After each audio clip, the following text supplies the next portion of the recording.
The story begins with Nagi Saejima, a carefree high school student enjoying a mundane moment in his ordinary world. He might be shown daydreaming in a classroom or walking home, establishing his laid-back, easygoing personality. A sudden, unexplained event occurs.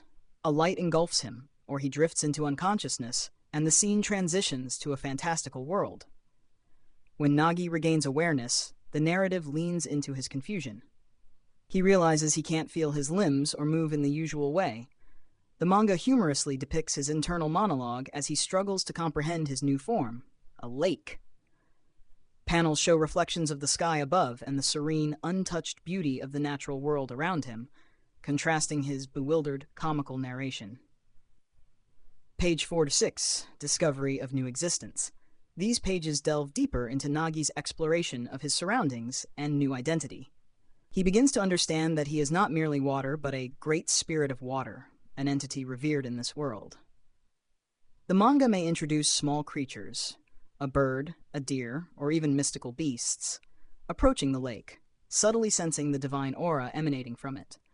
These interactions serve as Nagi's first clue to his spiritual nature. Experimenting with his new abilities, Nagi finds that he can manipulate water. A small panel may show him creating ripples or controlling droplets, amazed at the sheer power and grace of his actions. He inadvertently heals a wounded creature, perhaps a bird or rabbit, that drinks from his lake. The glowing, magical depiction of healing underscores his importance as a benevolent force in this world. Page 7 to 9, The Call for Help. The perspective shifts, introducing a young boy, likely from a nearby village, kneeling at the lake's edge. His clothes and expressions convey desperation, hinting at a grave situation. He prays fervently for divine help, calling out to the great spirit of water.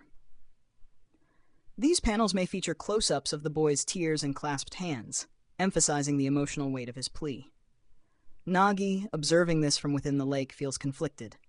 Despite his disbelief at being revered as a deity, he senses the urgency and decides to respond. Through either telepathic communication or by manifesting a humanoid form, perhaps a water avatar, Nagi establishes contact with the boy. His dialogue might balance humor, "I'm a lake, dude," with growing resolve to use his powers responsibly. Page 10 to 12, Introduction to Conflict.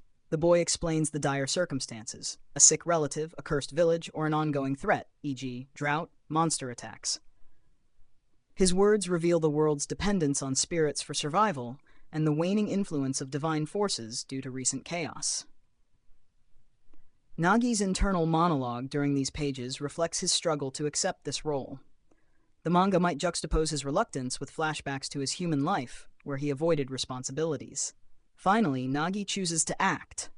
The lake glows brightly, with panels showcasing water rising dramatically, forming a radiant aura around the boy. The boy's face lights up with hope as he realizes his prayers have been answered. Page 13-15, The Healing Miracle. Nagi guides the boy back to his village, where the ailment or curse is shown in detail. This could involve a bedridden elder, crops withering under unnatural blight, or villagers weakened by a mysterious sickness. The scene emphasizes the community's despair. Villagers murmur in disbelief and awe as the boy returns with the blessing of the Great Spirit. Using his powers, Nagi performs a spectacular act of healing. The panels likely focus on the visual effects of his magic, shimmering water engulfing the afflicted, glowing runes or light illuminating the area, and life visibly returning to the land and people. This moment cements Nagi's role as a protector. While still incredulous at his situation, he begins to feel a sense of purpose. Foreshadowing and setup. With the immediate crisis resolved, Nagi reflects on his first success as the Great Spirit of Water. The gratitude of the villagers moves him, but he remains unsure of how long he can maintain this role. The chapter ends with a shift to a more ominous tone. A shadowy figure or entity, possibly an antagonist or rival spirit, observes the events from afar, muttering about the return of divine forces or plotting to exploit Nagi's newfound presence. The final panel might focus on Nagi, now more determined yet oblivious to the challenges awaiting him. Key themes in Chapter 1. 1. Humor and relatability. Nagi's reaction to his bizarre transformation provides lighthearted moments, making his journey relatable despite its fantastical setting. 2. Responsibility and growth. The chapter sets up Nagi's arc as someone who must grow from a carefree individual to a protector and healer in a world that desperately needs him. 3. World building.